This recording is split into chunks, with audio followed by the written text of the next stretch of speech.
You think that you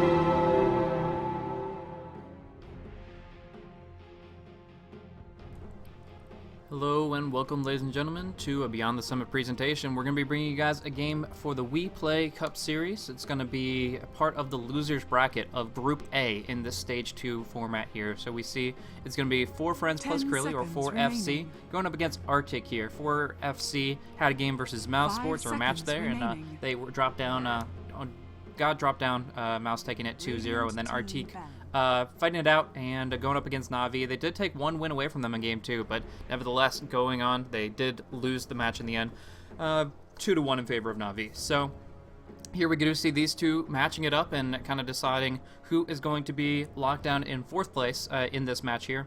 And then whoever is going to win this match will go on to decide 2nd and 3rd between whoever results in between Na'Vi and Mouse. So I myself and Blaze, we're going to have Zyclops in here, and I don't know if I'm exactly pronouncing that right, but we'll have Zyclops in here in just a second. He had a couple of settings he needed to change, but he should be coming in a moment, and then he can join in on the commentary as well. But I myself am Blaze, and we'll be going on into the match in just a little bit.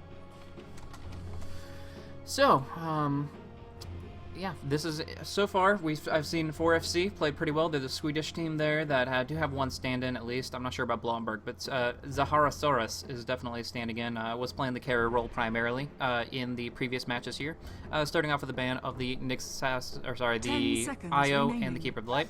Then we do see Artyk, who is that primarily Peruvian team, South American, that was able to take one win away from Na'Vi there. They have banned themselves out of the Batrider, but with that, the Nyx Assassin slipping on through, they're going to be able to pick that up and add in a lot of teamfight presence, a lot of stun, disable potential, and yeah, I'm not sure exactly what's going on with Cyclops, but hopefully he'll be up within the next minute or so.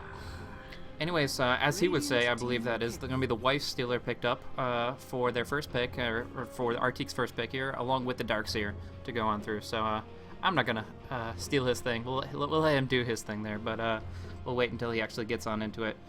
Keeper of the Wife has been banned though, so he doesn't have to worry about that. All right, so and yeah, we're in the game. Should be a call coming in from Zyclops in just a second, and here we go.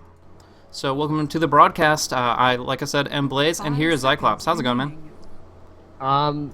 Can you hear me, man? Yeah, I can hear you pretty good. If the viewers... Oh, nice. Yep. I have a lot of problem with my mic lately, so just make sure you can hear me. Okay, and first of all, I have to say thank you to Beyond the Summit to give me a chance to come back here and cast again. And I have to say thank you to you, Blaze, for giving this such a great opportunity casting this game, and also say hi to the guys in the chat room. How you doing? So long we never miss. We never see. Okay. Yeah, definitely. Thanks, man. Sure, yeah, definitely. And I'll have the viewers let me know in a couple minutes if the audio needs to be shifted at all. I can do most of the modifications on my end, though. What do you think about this draft so far? We've seen the Lifestealer picked up, the Darkseer along with him, but answering back the Bane and the Weaver. This is pretty interesting. This is very interesting style here. Artyk, if you didn't know, is a South American team from Peru, and then 4FC is from Sweden in Europe. So interesting setup there. But any thoughts on the draft? Yeah. It's pretty strong draft for the first 3 heroes of Artyk. This team, this Artyk team, I never see them before. They're from South America, from Peru. Exactly. Oh, nice. But 4FC, I used to cast them once. Yeah, they're pretty strong. But the heroes they're picking is very interesting. Yeah, definitely. I mean, the Bane has a lot of powerful disables that can counter the Lifestealer there, so the Fiend's Grip can lock him down even if he uses that Rage ability, so that's going to be really, really smooth for him to be able to try to control the Lifestealer, which is generally one of those carries that is uncontrollable. So the Lifestealer is great against the Nyx because he's not affected by either of the stuns, the Carapace or the Impale, but the Bane kind of answering back so that they do have some control over him. Also, the Weaver, great with single target damage, and they're using the what is it called? Geminate attack to kind of double his damage for a couple of different auto attacks there. But he does have to be aware of that Magnus. If the reverse polarity comes down, it might be difficult for him to get the time lapse off. So Weaver going to have to position himself carefully so that he can survive and make sure that he can still dish out the damage as he intends. Yeah. I have first of all, I have to say again that my English, is not so good. So if I make any mistakes in speaking or something, I have to say apologize to you and the viewers also. And okay, I'll try my best. Definitely, man. Definitely. Shen ban. I can't watch the streaming just now between Artyk versus Navi, but I heard they did so great job against Navi. Right. Yeah, I mean, Chen does have a lot of potential there, and I think they could use it very, very effectively the way they want to kind of strengthen their lanes by making sure that Chen can jungle and make sure he can gank or push. Gives Lifestealer a better early start, so I think it's something that they very well should be afraid of in that situation. Banning out the Shadow Demon, though, they didn't want to look for that as support. That indicates to me that the Nyx won't be running on the mid lane. They are happy to ban out supports because they're going to be running a Nyx and a Bane in their tri-lane, potentially with the Weaver, potentially with another carry, and it kind of depends on if they want the Weaver to find farm or not, because Weaver can offlane, he can suicide lane on the top there by himself, but it won't mean that he gets a lot of gold or experience. So either they'll put him in the tri-lane and make sure that he can get lots of farm, or they'll just use him as an offlaner and just try to survive. Yeah, I agree. And whoa. I watch a lot of your cast, and it feels like, whoa, these guys are so great, with the insights thing and all the analytical thing, which is I'm so suck about that, and okay, I'll try my best to cast in this game. Yeah, sure, man. Don't be nervous about it. I mean, it's all. I mean, it's a game in the end. It's Dota 2, so I mean, if you want to have fun with it, analytical stuff, people can switch over to LD and Merlini and check that out and get a little bit more analysis. But if you just want to have fun with it, that's fine by me too. So, really, however you want to cast it, just go with the flow with it, and we do see. Yeah. Okay. Sure. Gyrocopter and Rubik picked up. 10 seconds remaining. For the last pick of 4FC. 5 seconds remaining. What do you think this 4FC gonna laning with the tribot with Gyrocopter, Bane, 10 and seconds remaining. Well, there's two ways that I could see it working. I definitely think Nyx Assassin and Bane will be paired together with a third individual. They should have the Tidehunter on the mid, and then Bane and Nyx will be supporting either the Weaver or the Gyrocopter. The question is if they go aggressive tri-lane with the Weaver, or if they go and leave the Gyrocopter on the safe lane solo, or if they go for a defensive tri-lane with the Gyrocopter and leave the Weaver solo suicide lane. And he can still survive with Shikuchi, but he's not going to find as much farm. So it's pretty much it's balanced between if Gyrocopter farms or if Weaver farms. And it pretty much is all based on how much pressure they want to put on Lifestealer, if they want to shut him down, if they want to try to negate his threat later on. Then they can put the aggressive tri-lane out, and Weaver is actually really good on aggressive tri-lane. Like, he goes with the Shikuchi, and if they don't have a Sentry Ward, he can do whatever he wants in their little skirmishes, 3 versus 3. So that's something to be looking towards, but yeah, it's based on how much pressure they want to put on Lifestealer, and how much safe farm they want on either the Weaver or the Gyro. Yes, very good point. Lifestealer. Oh! Ooh. Oh, good Maja is here. Long time I never see this guy, being high to play a game. Whoa. Yeah. Jobless for a long time, but now he's back. Mm-hmm. And he will be playing by Artyk Matsoku. Mm-hmm. Yeah, that'll be very cool to see. I'm curious to see if he's going to get those lucky little, all skill multicasts off and dish out the damage that way or whatever. But it'll be pretty interesting. The reason I think this pickup is really good is because the Bloodlust helps out Lifestealer a lot. He needs movement speed to stay on target, and he needs attack speed to keep on using his Feast over and over, the passive there. Giving the Bloodlust to him and the fact that it doesn't go away when he rages means that he is going to be very dangerous. So all they really have to do is get some good farm on the Lifestealer, Bloodlust him, and make sure that Bane doesn't get a Fiend's Grip off. If they stun or silence the Bane, they're going to be in great shape. Yeah. Good. Oh, I just saw that a lot of South American viewers in our chat room right now. So I have to say, hola, guys. What I know about Spanish, te quiero is what does it mean? But I do know it's Spanish, but I don't know what's it mean.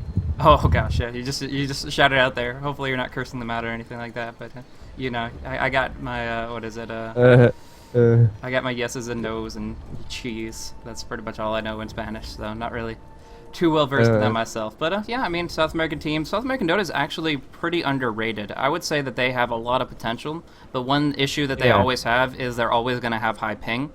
Even playing on US East, it's a pretty big distance. It's like you know how Europe doesn't like to play on US East? Well, Brazil, the US East is their only option, but they get about the same ping as that of Europeans. So they are going to always have some delay. That might mean that they're a little bit more used to it.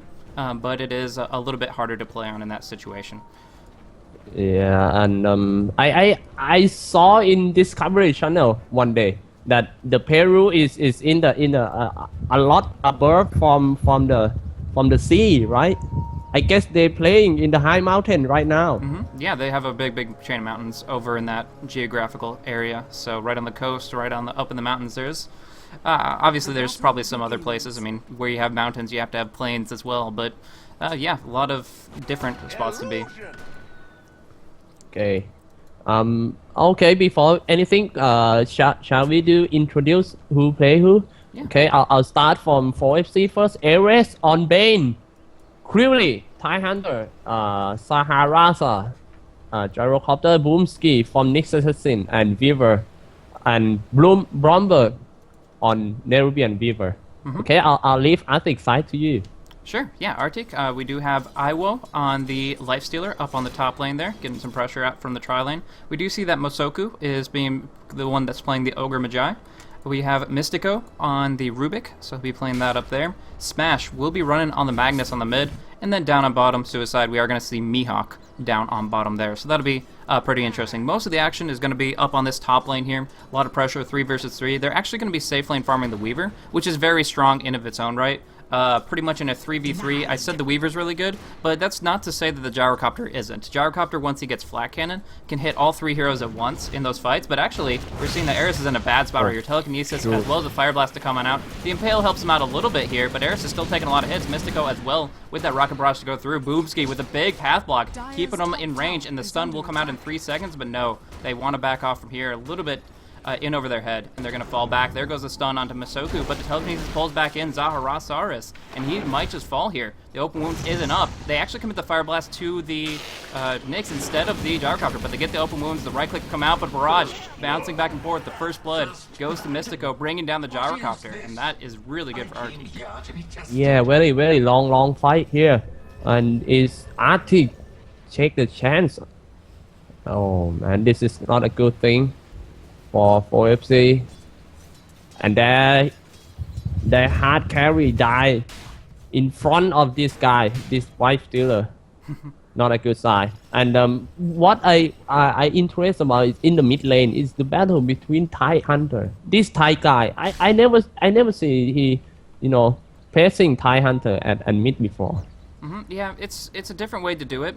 The issue with a support Tide Hunter, where he lanes in a tri-lane, is that he doesn't get nearly as much experience. So what ends up happening is his Ravage is really, really late. They want to get their Ravage really early, so they will give Tide Hunter all this solo experience in mid, which is good, because he can handle 1 versus 1 melee pretty well. Magnus will be anchor smashed and stuff like that, and generally Krilly will be able to outlast hit him. So it's actually not too bad at all for them. He does get skewered back into the tower, so he will take a couple hits here, but he luckily has a haste rune. He bottled up earlier, so he will make it out okay. Yeah, at the bot lane is battle between this Weaver Blomberg versus this guy Mihawk. He tried to cut down all the creep.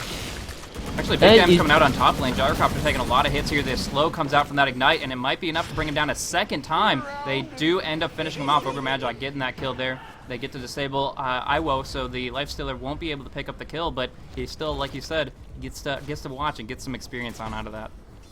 Yeah, this high mountain guy is doing so good in this tri lane, you know. This is the second time that we see mistake from 4FC, letting the hard carry die. Yeah, just a little bit overextended, and really good move from Artyk. If we take a look at the golden graph, whoa, is dire side advantage on this, and also experience graph. Yeah. Good start from this Artyk team. Yeah, they really want a good start because they can do pretty well in the mid to late game. Magnus and Darkseer have so much potential team fight with reverse polarity and the vacuum into wall of replica that I think they have a lot of potential together. That if they go in later and later into the game, they're going to use the illusions from Darkseer's wall to actually turn the enemy's stats against them. So they're fighting themselves as much as the enemy, and that's a pretty big deal there. Of course, Lifestealer being a carry, that's going to help them out nicely. So all in all, it's pretty great for them that they've got this good early start. Krilly's in a pretty bad spot here, but he was able to walk on away. He does have boots of speed. Smash only just now picking his up, so not as bad as I thought it was, as he's able to just walk on out of there. But you were mentioning down on bottom, creep skipping the Darkseer behind the tower up against Weaver. Do you think that's working, or? Yeah. I think it's working. But I'm sorry. Just now I was looking at the top lane. It's very interesting here. Yeah. The battle between this little copter versus this Lifestealer guy. Yeah. Whoa. Yeah, it's pretty rough because they both do a lot of damage, and so it's kind of back and forth. Gyrocopter is generally better in an AoE sense. He can hit more targets, but Lifestealer is just so good at single target damage. So yeah, the little helicopter that could perhaps, but he's going up against the monstrous Lifestealer here, and it could be pretty difficult for him. Whoa. Take a look at the mid lane. Krilly doing okay with 22 last hit. Mid lane against this guy, this Magnus guy, and he is soon to get his Ravage. Yeah. What do you think after he get his Ravage? He gonna roam around? Yeah, I think he should just always carry a TP scroll so that if he needs to be keeping his allies safe on the tower, that he can. But actually we see on top lane, Era's taking a lot of damage here. He should fall, but they might be able to actually pick up a return kill. Right now, the stuns are coming back off cooldown though, and it might be the other way around. We do see that Boomski is taking a lot of hits right here. He does get stunned up, but gets the Carapace off. Stuns out everybody, gets a double impaled, and there's going to be Zaharosaurus picking up a kill for himself on the nice Rubik. one. Really, really good turnaround here, and he has some magic stick charges. He's willing to go forward. The Brain Sap finishes off the Ogre Magi, and Iwo is on the run. Really, really nice. Oh, they get the Nightmare. Yeah. I don't think they have the follow-up. Kind of Zaharosaurus really disengaged from that, but he's blocking him up, trying to keep him, getting him in rage. There's the barrage to come on through, but no, the creep wave has already shown up, and there's no chance for him now.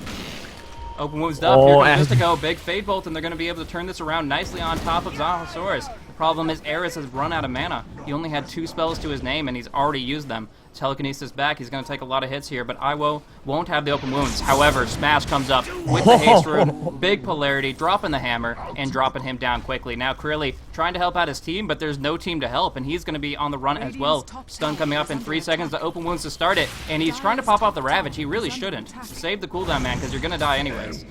There he goes. Oh man, nice counter back by Artyk. And this Thai guy tried to join the party, but you are in the wrong house, dude. Only got cops here, Oh, really? so he gets caught by the police. Oh, man. Oh, poor man, poor timing. But yeah, I'm looking for.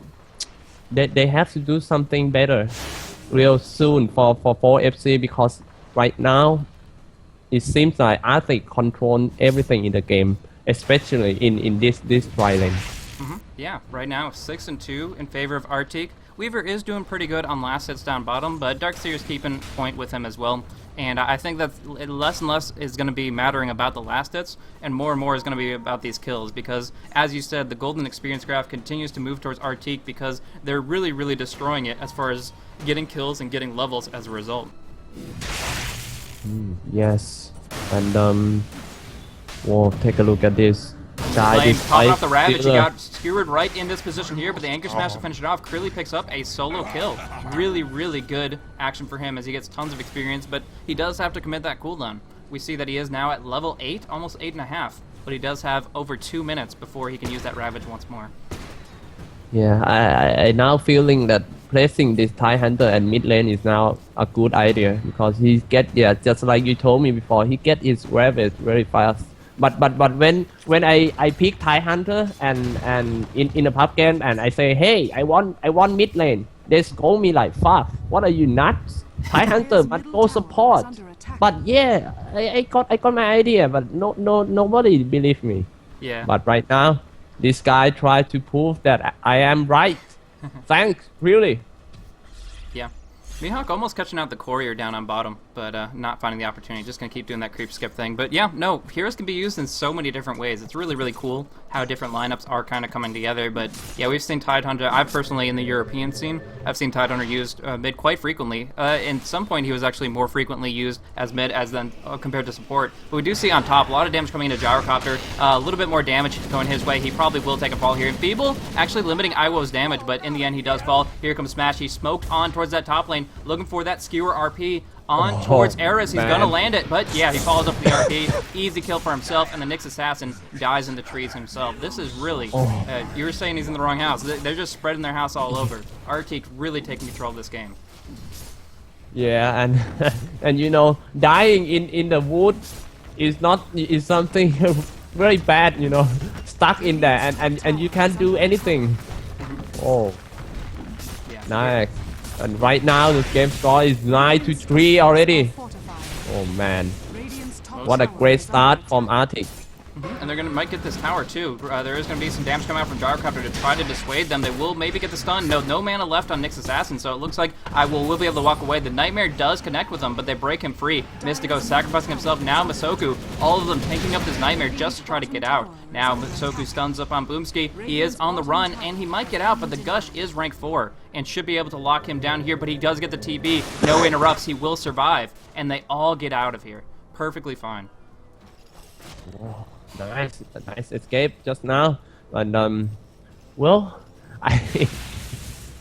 what was? Radiant's top tower has been Well, 4FC is the timing of 4FC is just like, you know, a little bit.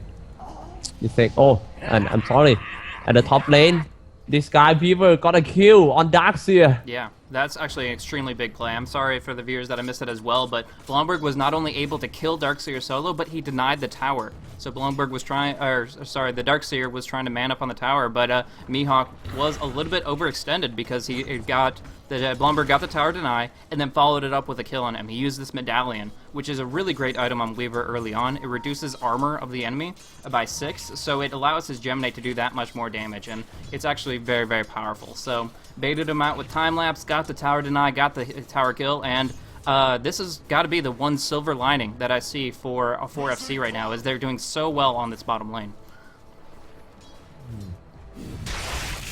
Whoa. Okay, I'll go take a look at the network right now.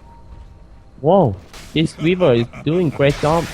Meanwhile, his friend died in the top lane, but he's still leading on the network with 4.6k network.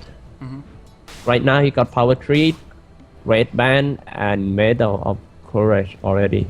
He's become a brave man now. Yeah, he's got the courage, all the courage he needs in that medallion. So yeah, he can jump on in. Yeah, we're probably going to see some big plays on him, maybe up towards the mid or top lane. Krillly does have that Ravage and a haste rune to work with it. This could be a really big Ravage, and the Weaver is ready to go. He has a TP scroll, He's going up on the top lane now, but I expect him to rotate. I expect him to go for a team fight because right now he is the strongest guy on the map, and I think he really wants to prove that to them and everybody. Down on bottom, Mihawk taking a lot of damage. The mana burn really hurts here. He has Surge up in 3 seconds, but it might not be soon enough. Boomski doesn't have enough mana for a stun again. One more like creep, man. He's pinned in. He's going to try to die to neutrals. He will succeed, maybe? No, he's not yet. The vacuums come out, but finally Nyx gets the kill on the Darkseer. Mystico in a bad spot. Can't put him up on the cliff. He did, actually. Ice Frog bugged it out. He's not supposed to do that, but it did happen in this case. Blongberg playing around with Smash, using the medallion, using the beetles. Smash's armor going down. A couple more right clicks, but not fast enough. Smash will barely survive with his TP scroll. So in the end, just a 1-for-1. Wow, that's very interesting. Yeah, just now Boomski just showed this Boomski just now Boomski just showed this Darkseer by Mihawk, the real suicide by the neutral creep. Hey man, you wanna suicide? Watch me, watch and learn. So he succeed with his suicide with neutral creeps, but yeah, Darkseer got killed. Yeah, teaching him some new tricks. I mean, he got outplayed by Weaver on the Pottle Blade, and now Nyx Assassin showed him how neutral creep denies is supposed to work. So. Pretty cool. We still see that Ravage is available. Reverse Polarity wasn't used either. But one thing I really feel that's hurting 4FC in these fights right now is their lack of arcane boots. Boomski and Era's very mana-reliant heroes. They have the Nyx Assassin. He's only got a couple stuns available, and Era's only has a couple abilities up his sleeve as well. They either need a lot of magic stick charges going on in, or they need some more arcane boots than just the Tidehunters, because every single fight, it seems like they have the cooldowns, but no mana to work with, and that's always unfortunate for them.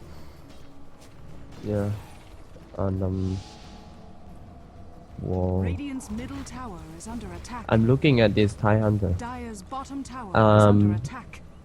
I wonder the next item should be a dagger. What do you think? Yeah, I think Blink Dagger is so darn good on Tidehunter. I mean, the Ravage is still a big radius, but if he gets close enough, he doesn't have to worry about Rubik stealing it. Because if it's too far away, the tentacles are kind of slower to expand now. Actually going in, Mystico will be bursted by that Vendetta. There's the Swarm, there's the Ravage going across, destroying everybody. Mosoku might fall, but no. Triple RP coming on through, Smash destroying everything here. There's going to be the call down to drop down on top of Mihawk.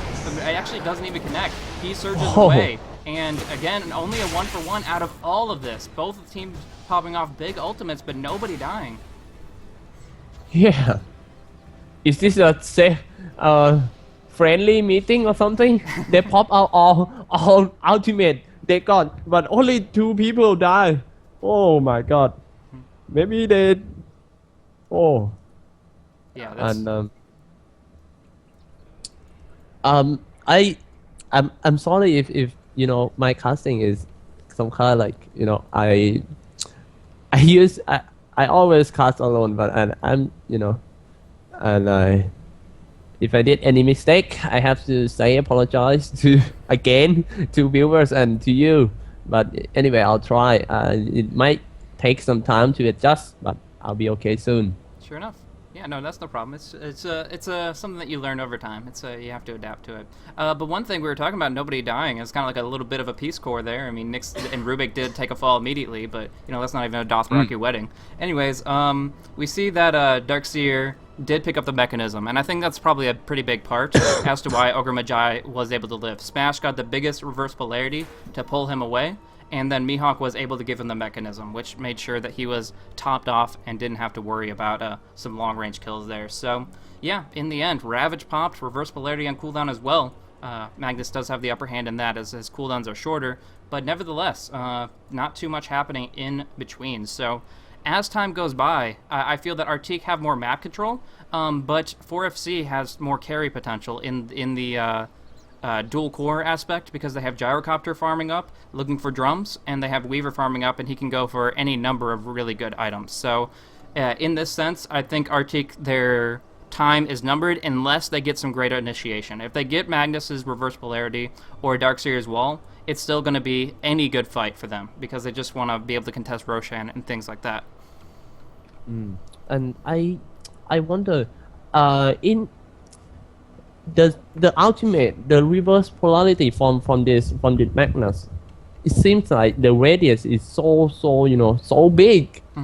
I play in the pub game. I stand so far from him, and he uses ultimate, but I still stuck in his meeting. He's called me for meeting, but I wonder, hey, why so so big?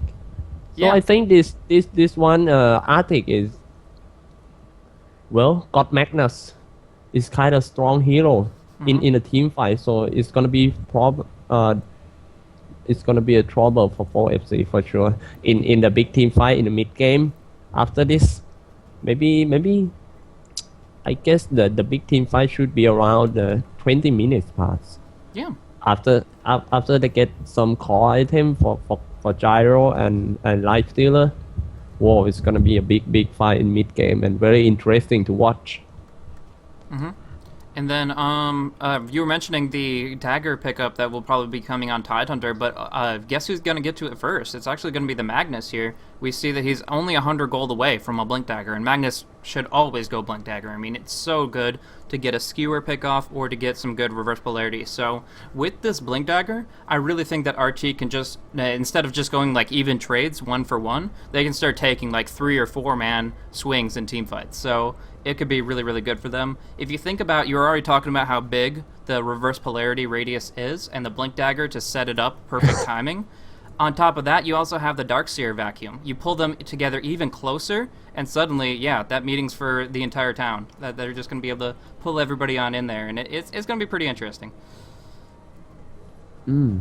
Yes, and right now, why they paused? Yeah, I'm not exactly has sure. They needed a quick He pause. has a this Arctic guy has a phone call or something. Maybe 1 minute or 2 minutes.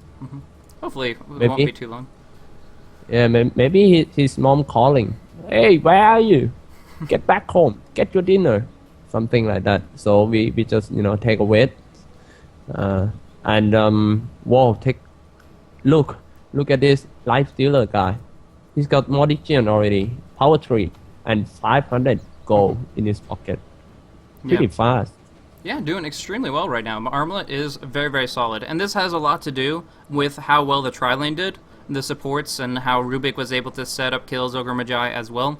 He didn't really get that many kills. He's only sitting at 2, 0, and 4. But those 4 assists add up. That's a lot of gold. So although he's not technically doing as good as Weaver, he's absolutely destroying the Gyrocopter. He's doing so much better than him, and that Armlet is going to allow him to do that much more hard right-click damage. So he can survive better, he can dish out more damage, and he's going to be a lot scarier, especially if Magnus gives him Empower and allows him to just right-click away with the Cleave. Whoa. I watching in the chat room right now. Got people talking a lot in Spanish. I really want to learn Spanish someday. It's kind of nice language. And, this ja mean laughing, right? Yeah, something Do along you those know what lines. It's actually, I think, as far as I know, it's pronounced ha ha ha. It's just spelled ja ja ja because it's different. But I don't really know 100%. So South American guy when they're gonna laugh, they just ja ja Ah, no, like no. this. It's spelled one way, but it's pronounced another. Their ja is pronounced as Oh. ha, so it's a little bit different H, right? Ha. Okay, I got it. And the game is continue. there. Like there's a word for spicy, and it's habanero, and that's starts off with an H sound, but it starts off with a J letter. So that's an example there. But yeah, game has been unpaused. Yeah.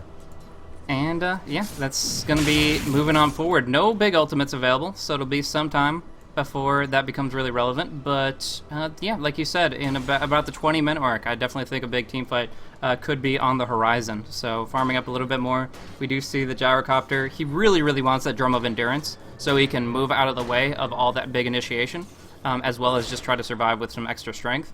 But it's so darn slow. He has like nothing right now. Oh man. Well, I'm looking at it. Ooh. Still nothing much going on right now. They're just farming at the farming phase. Waiting for their carry to get the to get the core item.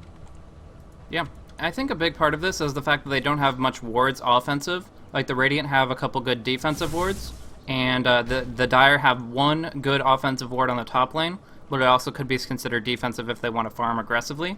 But either way, other than the Weaver, they don't really have good vision on anybody to gank up aggressively. We do see actually a Seer coming in on Crilly. He is going to be bursted down here, and not even a Kraken Chill is going to be able to save him out of that. Really nice blink, skewer initiation, and they're going to follow it up with a tier 1 tower kill. So, like I said, there wasn't too much vision on the side lanes, but they were all ready to rumble right in the mid. So we're able to bring down the Tide Hunter.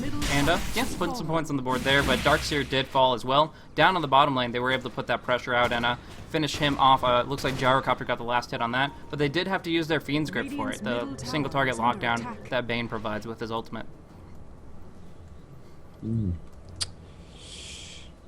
Whoa.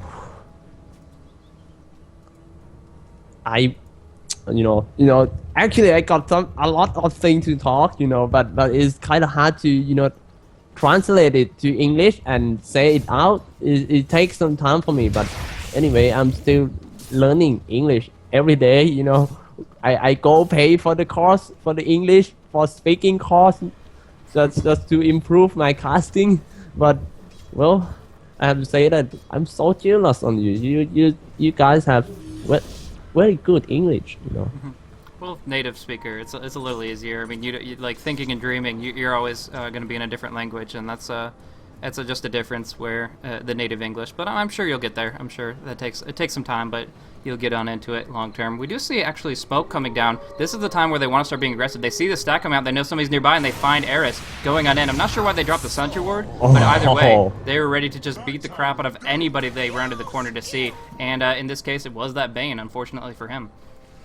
Oh, they found a treasure here. A lot of animals they stack here. Turning around, there is going to be the Gush. There is the call down dropping down, but not hitting on anything again. The Ravage wanted to hold him in place, but the Saurus just dropped it so quickly. There is going to be a big vacuum, big RP on everybody. Everybody but Crilly locked down here and looking. They're going to get the Gush to bring down Mystico, but it might be a 4th hero kill here. That's what I'm talking about. Vacuum and that reverse polarity together. So much damage, so much disable, and they obliterate them 4 for 2 right here. Yes, so I have to say, rest in peace for FC for just now. The reverse polarity from Magnus is so good, catching at least 2 people in it. Whoa, and a lot of AOE skill coming, after that. No chance to get out. Yeah, Die in the meeting room. Exactly. Exactly. I don't want to go to that meeting, honestly, but I don't think they had much of a choice. Now they're actually going to steal a stack here, using Empower and Ion Shell. You were talking about how many animals stacked up here. They got all 4 stacks set up, but it's just ripe for the taking. Artyk will be able to snap that up as well, and that takes away from Gyrocopter's farm. Oh, man. God.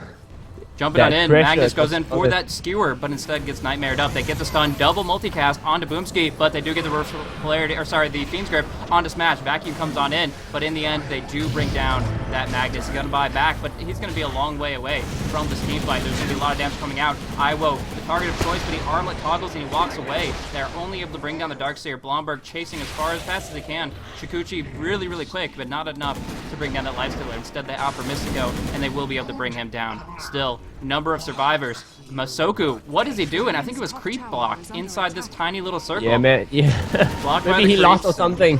Oh, man.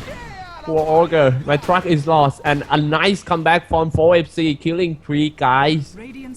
Yeah, really, really good for them. And Magnus bought back. I don't know what he thought he could do with that buyback, because he all he could do is TP to the tier 1 and try to blink and run all the way.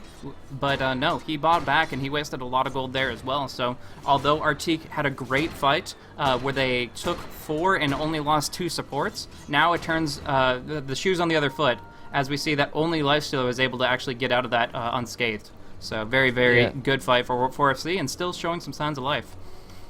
Yeah, indeed. And this guy, why the copter guy bought this quality? He go for Yasha or something? Yeah, he's gonna go for the Yasha Manta. I thought he need a BKB, ASAP. What do you think about this item making? Both of them are good options to an extent. Right now, he wants to try to get in a good position for following up on the Ravage and things like that. So the Yasha gives him movement speed as well as damage. We actually see an RP popped off just solo on Boomski. I think this might be overcommitted, especially since they can't bring him down. Carapace Vendetta, but they get the center where they pull him back, and with Ogre Magi's stun, they do get him. But after getting double impaled, clearly popping off the Ravage on Iwo, whose rage just expired, they'll bring him down as well as Mystico. This is what I'm talking about overcommitting. They sent everything at him, and now they have nothing. But the Ogre Magi gets a lucky double multicast on only a rank 1 ulti. He's able to kill off the Gyrocopter. Nyx Assassin bought back, coming back on into it, but clearly in a bad spot, taking a lot of nuke damage. Will be vacuumed back into his death. Masoku getting another double multicast. Can you get luckier than this Ogre Magi? Blomberg taking a lot of damage. Will have to use his ulti. Actually does jump all the way back up to top lane. Where he TP'd from, so that's interesting timing. But nevertheless, one fight from Artyk, and they take this tier 2 as well. Whoa, man! I thought it was a fail from Artyk, you know, fail kidnapping and Nyx Assassin out and can't even kill him at the first place.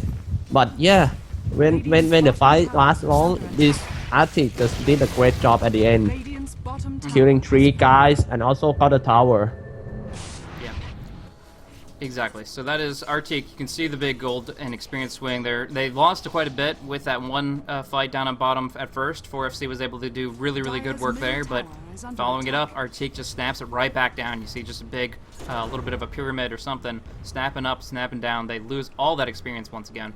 But beyond that, you were asking about the BKB pickup on Gyrocopter, and he's got the Yasha now, and I think that what he should do is go Yasha, then BKB, and then Manta style. He shouldn't finish up the full Manta because that's a lot of gold to commit when he definitely needs that BKB sometime. But it's not so bad to delay it by 2,000 gold because he needs to farm, and Yasha will help him do that. The problem is if he ends up getting disabled and locked down. Like I said, Ogre is getting great multicasts off. Like ×2 is only supposed to be a 25% chance, but I feel like he got like 3 in a row. Like he's getting so many great stuns off from the Ogre Magi, and the BKB could prevent that. So the BKB would definitely be a good item. It's just about timing, and right now he feels that he's not farming fast enough to get it.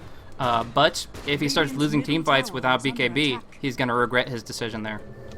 Yeah, indeed. He's gonna be regret for the rest of his life. But I think about this Ogre Magi, some kind like a bingo player hero. Oh yeah. He just need a luck, you know. I used to play him in pub game, and I only got twice multicast in the whole game. Wow. For 50 minutes. Oh man, unbelievable. Yeah. It's like I watch people play Lone Druid, and they like get entangles like once every 3 auto attacks, and then I do it, and I can attack for like 12 times on my bear, not a single root, no entangles at all. And it's like, why? Why is Admiral Bulldog such a better Lone Druid just because he gets all these cool entangles? But you know, RNG's in the game, and it just seems like the cards are much more in favor of Masoku right now.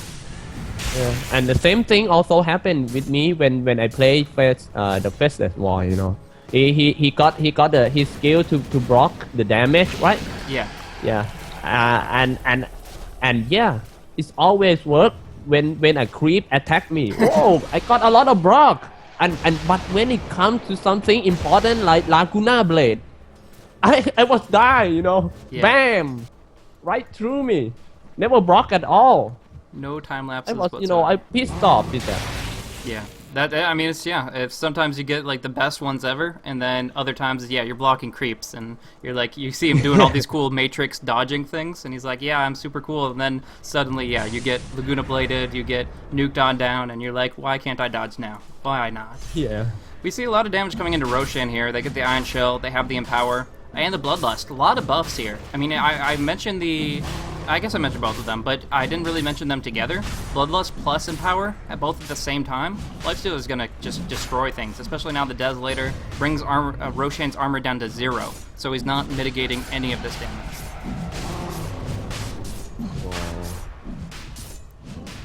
I think 4FC knows about it, but they just can't do anything. Okay, sending some insect here to scout or something. Oh, man, don't...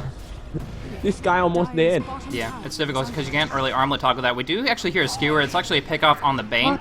Got a little bit too far in over his head, and with the Nightmare latching onto Gyrocopter, the call down will come down, but he will definitely die.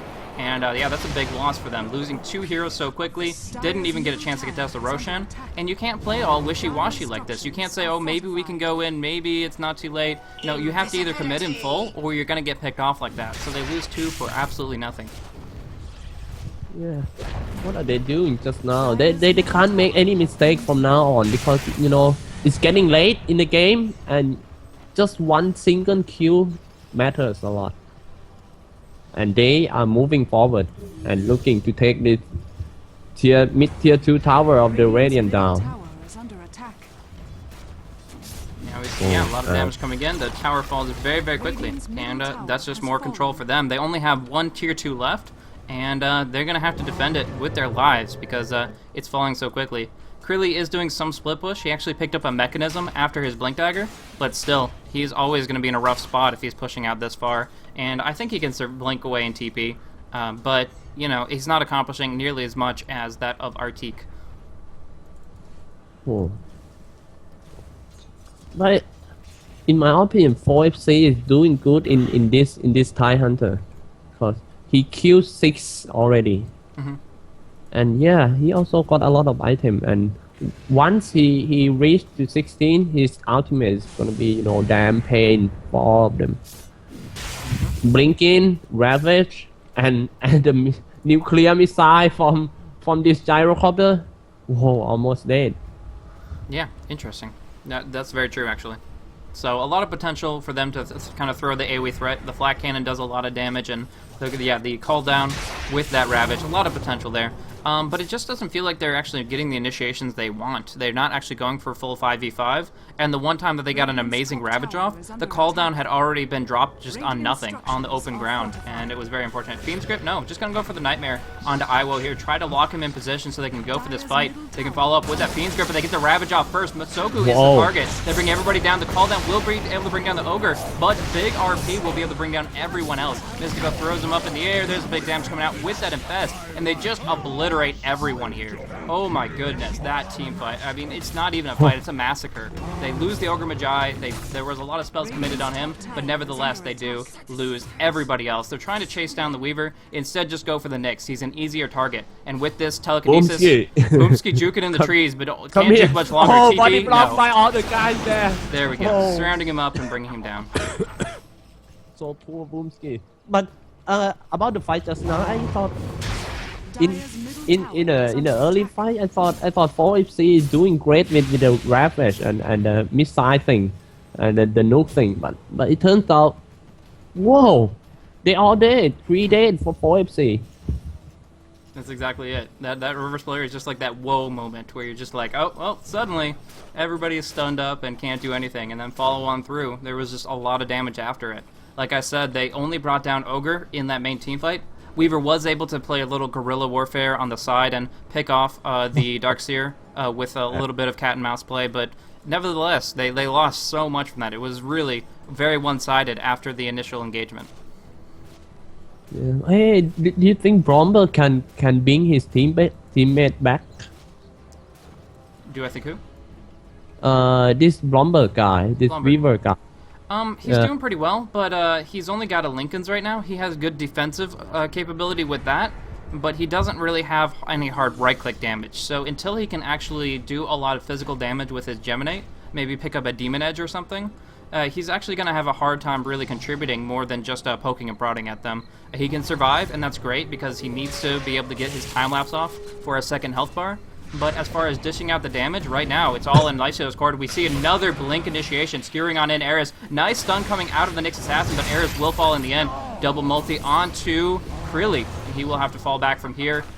He has 2/3 HP, but his Ravage isn't up for 17 seconds. Meanwhile, Magnus, with the shorter cooldowns, is already ready to go with his, and a BKB on top of that.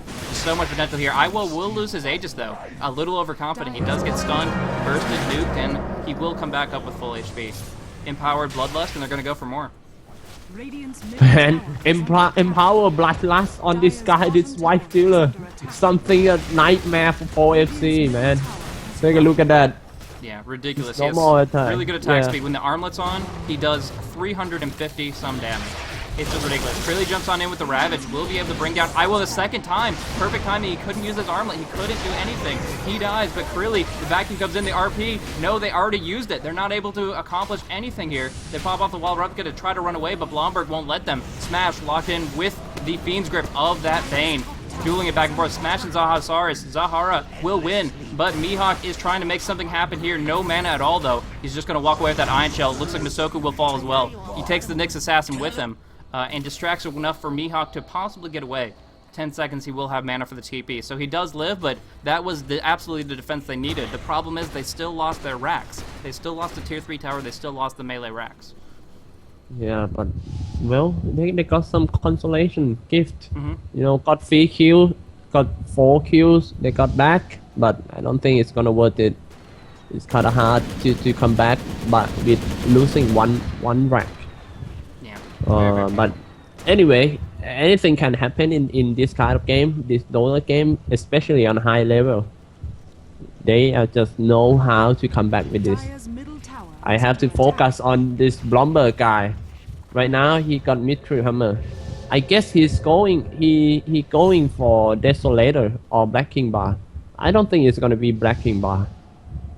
What do you think? Desolator? I think Dezo would probably be the most likely in this situation. I mean, BKB is not bad. It's just not a Weaver item. Like, he wants to just get raw HP and raw damage. Because if he has, like, a heart, he won't need the BKB. He can always just time-lapse up because it's only on a 40-second cooldown now. So the time-lapse is fine enough that Ogre Magi isn't that scary once he has a Heart of Tarask. But right now, honestly, that's a big if. He doesn't have that much gold, and so he has to make a choice. And I mean, Desolator will help out his damage immensely, but I still technically see BKB as a potential option. It's just not the best choice. Whoa, take a look. They are trying to deward here, but they all in the short arm. They can't deward in the uphill. So, this guy. Yeah, also But- it feels like Artyk wants them to come and get it. They actually get the illusion tide is so big he can actually kill the ward himself, but they can drop down more sentries and they find out the observers.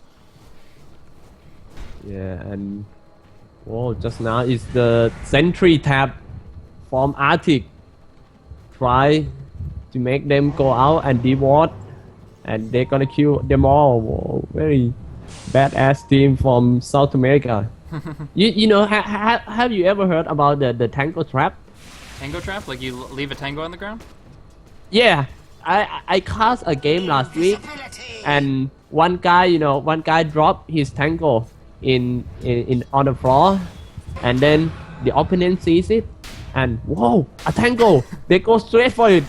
Oh, I want this tango, and yeah, it's a trap. So I call it tango trap. Very Nice. stupid. Very silly. It won't work more than once, but that one time it's pretty awesome. And Yeah. now Valve has made it even green and shiny on the ground, so it's just that much more enticing. Yeah, so after that that I cast that team and I see that tango trap, I try use in my pub game, but it's not a tango. I use an arcane tab, arcane boot. Wow. Yeah, and it works, man. Dude. They go straight to the arcane boot. Yeah, I know it's kind of risk, but yeah, it's okay. Yeah. You just try to make sure they don't destroy it, unless it's like a sniper and they like immediately kill it before you have a chance. But no, yeah, I mean, and it could work. It's an interesting place. If I don't know if you've played with Goblin Techies, but he loves to do that kind of stuff with all his mines and stuff. We see a smoke attempt from 4FC, but they're not really making anything happen with it. They're just trying to kind of control positioning better, but there was an observer ward on the high ground to see them. And, of course, they were only as 3. 2 people up top, Boomski and Blomberg, putting some damage in, but it looks like Mihawk has enough potential to counter-push it out. Now he's picked up a Ghost Scepter, which is really good at surviving against Weaver. Oh, and I just see this guy, this Magnus from Arctic Smash. He got Black King Bar already, and he's going to refresher after this. Yeah. So he has the BKB, wants that refresher, and my goodness, that is going to be a very, very dangerous force. His reverse polarity in the last fight was probably his only bad one. Like, yeah, I think it only hit on one person or something. I didn't actually catch it, but it was low impact, and that's kind of speaks for itself there. But otherwise, his reverse polarities have been amazing. And if he can have 2 of those in the middle of the fight, it's just, there's no chance. Yeah, of course, no chance. Rest in peace, guys. See you in the next life. And here. Yeah, trying to go on Mihawk up top. They will actually mana burn him out. He can't surge away. Now he can, but it's too late. And he will die, and possibly they'll get the tier 2, but they're going to lose Roshan, as that's dying very, very quickly with the Bloodlust and the Desolator and all that damage. Roshan has fallen to the dark. Fortification is still up, though. If they go up here and try to fight this out, there could be teleports. If we see Aegis already on Lifestealer, he's ready to go with a Heart of Tarask as well. That's over 3,000 HP when Armlet's up. And they're going to be moving up towards this top lane here. Fortification is going to be popped. They want to defend this, but I don't know if they're ready yet. The Bloodlusted Lifestealer is quick, but not this quick. And the right clicks do come on through. Weaver will be able to bring it down, and now they're going to go on the run. No detection just yet. Blomberg is going to be able to Shikuchi away. And here comes Smash trying to go for a sneak attack. Using the skewer, using the blink. Not going to happen, though. And it looks like everybody's going to get out. Ares going to TP. Is there going to be a bash? No bash at all. He right-clicks him, but doesn't get the strike. And instead, they all just walk away. Oh, man. I was expect to see some big fight, but they all walk away again. Well, they need some more items to be ready for the fight. So I guess they're going to go back to farm for like 5 minutes more. Yeah, they can't fight Lifestealer with Aegis. He has 2 lives, he does too much damage, and they really, really are too afraid of that kind of thing. So they'll try to hide up in their base and wait for that to expire. It goes away in about 5 more minutes, so they're just going to try to avoid a fight until then. But they did get the tower, and I feel that they were very fortunate to bring that gold back a little bit, because right now, look at the gold graph. Look how far behind they are. They have a lot of ground to make up. Yeah, I am looking at this Lifestealer guy. When he uses Monigian, his HP is 3.4k HP, you know. Wow. This is what happened when people use too much steroid. This guy. Yeah, talking about steroids, he's got the Empower and the Bloodlust, so it's not even just his health that's out of this world, it's his raw right-click damage. It's crazy. Yeah. Like, look at this creep wave, watch how fast it dies. He just cleaves on through with that Empower, and it's already gone. This guy must be high on med or something. Take a look at his attack speed and his damage. Oh man, tanking the tower. What are you, Chuck Norris or something? Exactly. Oh. He's a zombie, so he might be like a reanimated Chuck Norris. Yeah. But it depends on the timing also. This guy can die. This guy can die, you know. Yeah, we can see going on in. Creeley could pop off the Ravage, but 2 people are immune. BKB and Rage comes up. Creeley tries to survive with Mechanism, just waiting out as long as possible. He survives. He can go back in with the Blink. They're going to go for it. They hit on everybody, but it's stolen. Mystico gets the Ravage, just has to get back on in, but 2 have fallen already. Smash in the grave. Aegis on the ground. He's coming back on in, but he's just going to walk on out. Enfeebled up. He's a little too afraid for it. They get the Weaver illusion, and they're going to try to take this high ground. Mystico still has that Ravage, and is just waiting for an excuse to use it. He has the blink, he uses it, jumps onto Zahosaurus, and then he doesn't even get his BKB off. He just dies. Telekinesis on the Bane, they burn him down as well. Buyback coming out from everybody, and they're just going to try to jump back on in this, but we see that Iwo taking a ton of damage. They walk back through the wall, though. A lot of damage from the Darkseer through that wall of Replica. They have the backing, they pull them back together, but to what end? They're still going to lose Mihawk and possibly everybody else. Blomberg so fast, but he does get stunned. Big multicast coming out, but Masoku falls first. Finishing it off. They want to chase on Iwo. Can they catch him? This guy Blomberg is just like a cleaner, like a janitor. Oh, I'm coming and I'm gonna clean you guys out. And the next target, the next rubbish is Rubik. But whoa, nice. He's blink away and he should be fine. I'm not even sure if the missile will hit because it was targeted on Lifestealer. No, it just locks down in his position, but actually hits on nothing. Even so, Forest C, take a big fight, take the tier 2, but how many buybacks? They used Gyrocopters and Bane's buybacks to get back in that. Yeah. Still taking out 2 Lifestealers. I mean, we're talking about how much HP, how much damage this guy could do. The Enfeeble from Bane was really good, making sure Lifestealer didn't do too much damage. And they did bring him down once, making sure he doesn't have that Aegis. Oh god. Hey, I just saw in the chat room, some viewers say, hey, this is Spanish caster. They taught me Spanish, man. Man, but, that's a compliment. Well, I have to say hi to you guys again, in case you just first time watch my cast. My name is Cyclops. I'm from Thailand, and yep. Well, there you That's go. it. Yeah.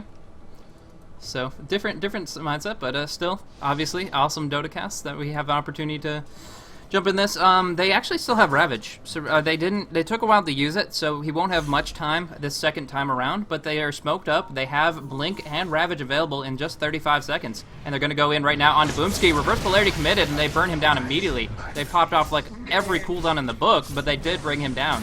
And they could probably be trying for... If they get the creeps in the base, they suddenly lose backdoor protection and they can take the bottom racks. This is what they were looking for. They take the bottom tier 3, no backdoor protection, because the creeps are in the base and mid. Fortification pops off, the buyback from Nyx Assassin. A Ravage is available on both teams. Mystical wants to avoid the Swarm, gets hit by the Ravage. They're going to try to burst him down. 6 seconds left on his cooldown. The pipe comes out, bursting down on Bane. They vacuum him. Everybody's in. Everybody's in this gigantic polarity from Smash. The Ravage comes out as Rubik's final word before dying, and they'll just clean up this fight 100%. Beautiful wall of replica, beautiful vacuum, beautiful Ravage, but they do have the gyrocopter still up. Right-clicking away, will bring down Ogre Magi, dueling it out with Smash. This is both four heroes. They don't have the Lifestealer's damage, and they're just going to run, but I think that Blomberg can at least kill Smash here. The right-clicks come out, they finish it off, and Darkseer will just have to surge on away. They still take this fight, even against their own Ravage, even with the best reverse polarity vacuum that I've seen in a long time. Oh man, yeah, this is what I'm talking about earlier before that this guy Blomberg can blink back his teammate to the game, and looks like it's getting harder and harder for Artyk to get on the uphill at the bot lane.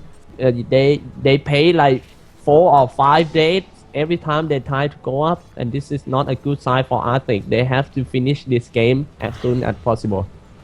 Mm-hmm. Yeah, that's absolutely it. They put... One thing I gotta say is they committed so many cooldowns to bring down the Nyx Assassin in mid. The Nyx got picked off, and they did force his buyback. But Magnus actually had a refresher. The reason that he had the reverse polarity on bottom was because he actually used his refresher to get the second one up. But what if he had 2 refreshers in that team fight? He caught everybody in that reverse polarity. Think about a second one while the wall of replica was still doing damage. I just think that it would have been a complete team wipe, and 4FC wouldn't stand a chance. So the fact that they went so hard on Nyx Assassin, I think cost them that team fight. Bottom tower has fallen. Yeah. Oh, take a look at Nyx Assassin item. He only got the brow boot one. Oh gosh. Oh gosh. Yeah. How he gonna walk? Take a look at his speed. 350 move speed. Well, he's got 6 legs, so you know something to work with there. That should be boots should be like 6 times as good, right? Or at least 3 times. Yeah, got 6 legs. I walk faster. Whoa, nice logic. Whoa, nice. So maybe have Arcane boot is too mainstream for him. Obviously. So yeah, I like brown boot. There you go. Yeah. You Well, know, it it looks matches like- his color scheme a little better, I think. Blue is just too flashy. Yeah. You think about a ninja and assassin, and you think them like wearing bright blue. Yeah, it just doesn't I work. got you now. Yeah, it doesn't work. So brown boot is a good choice, and they are the Artyk is now trying to regroup and try to down this bot tower, knocking on 4FC door again. Let's see this time. Yeah, 4FC are kind of coming back a little bit. I mean, we still see a big gold loss and a big experience loss, but actually check out the experience. Look how far behind they were. They were like 10,000 experience behind, and now they're actually ahead as far as levels. They have E3 Weaver, level 21 Gyro. It just seems insane. Yeah, indeed. And whoa, now I'm looking at the experience zone. Very close experience zone, but the golden is a lot different. Yeah. Still in favor of Artyk. That's a strong foothold they had, and it's going to be hard for 4FC to bring that all the way back. But they're in a good spot for it. Their carries are all doing a lot of damage. The one thing they have to worry about now, though, is even though Gyrocopter has BKB, Iwo has picked up his Abyssal Blade, so he can disable him for a full 2 seconds during that BKB because of the physical stun. He can't do it to Weaver unless Lincoln's is put on cooldown, but it's still going to be great to bring down the Gyrocopter.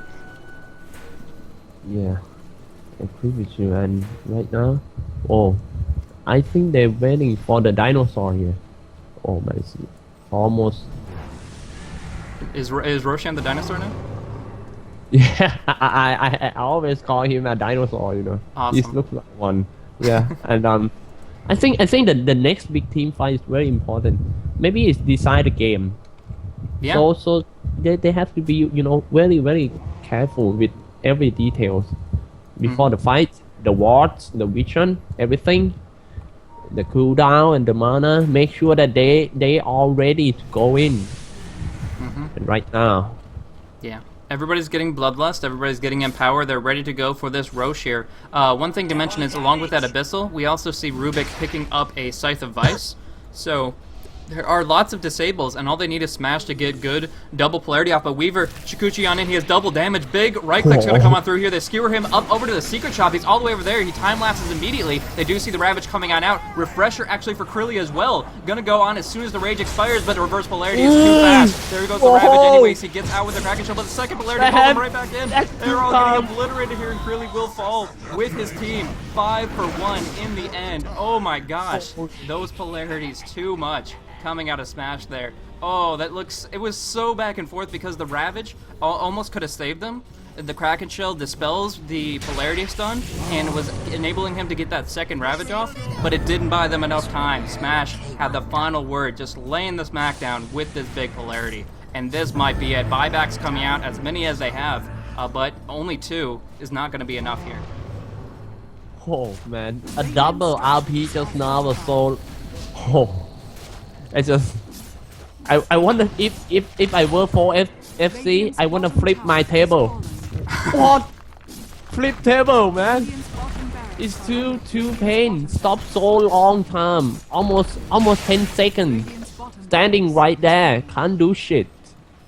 Oh. It's too much, And man. the bottom barracks is down. Yep, only 2 left. 2 remain on the top lane. A tier 3 protecting the final obelisks, representing the line between regular creeps and those mega creeps, those unstoppable ones. Gyrocopter can technically fight them out. He does have MKB, a lot of right-click damage, but it's so darn hard. And of course, there's going to be not just the creeps, but the heroes to back them up. And Iwo is looking to make that 6 heroes with this Aegis Lead portal. He wants to make it so that they are fighting the most unfair fight possible, and they can go on in and just go in for the kill.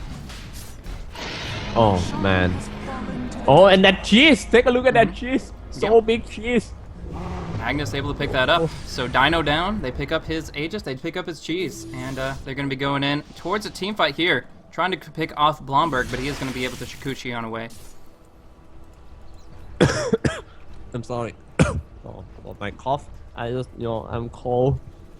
Yeah, and well, I'll be okay soon.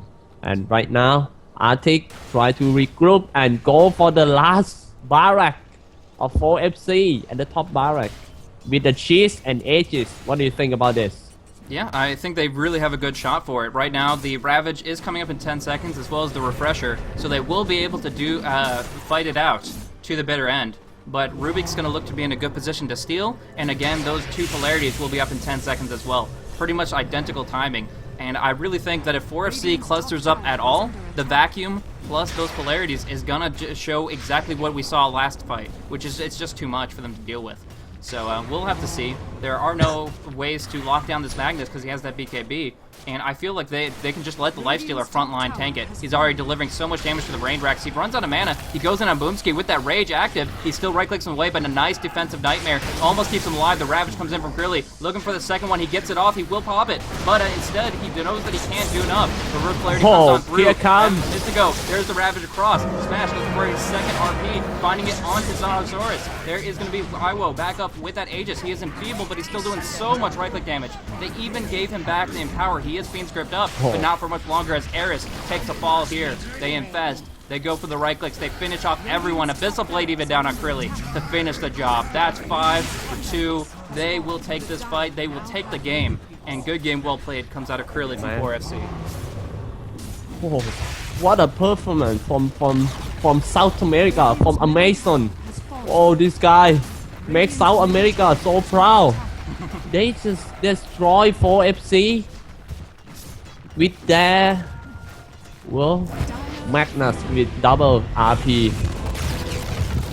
Well, MVP of this game, yep, for me goes to Magnus by Smash. Yeah, Smash did a really good job there. He found his Blink Dagger before the Tidehunter, so he was able to be more impactful earlier. A couple of really good blink skewer to catch out like Bane, and Ares was in a really bad spot. So unfortunate for him, but the Smash was able to capitalize on it. And then those reverse polarities, nobody can doubt how powerful those were in those engagements. And I gotta say, just really, really smooth move for them. Smash was on the ball, and of course the entire team played extremely well there. Got a good Ravage steal one time over. That helped them out quite a bit too, but all in all, it was the team they drafted up, very, very effective in the tri-lane, very effective in the team fights, and that allowed them to control the Roshan. So 4FC looked like they had a chance to pull it back, but Artyk shutting down that story there, and we'll be seeing if they will change anything for Game 2.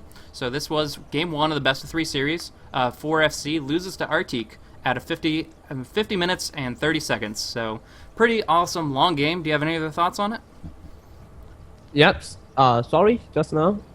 What you say just now? I was just wondering if you had any other thoughts on the game before we go on to number 2. Thought on this game number 2. Thought on this game before we go on. I'm there ready already. I just can I go to toilet for 1 minute? Go ahead. So I'll catch you guys. I'll be on right the next back game. real soon. Okay. Sure. So that's pretty much it. Really, really well played for them. And that was Zyclops. He kind of introduced himself previously. And I am Blaze. And hopefully you enjoyed the cast. We'll be going on into Game 2 in just a second here.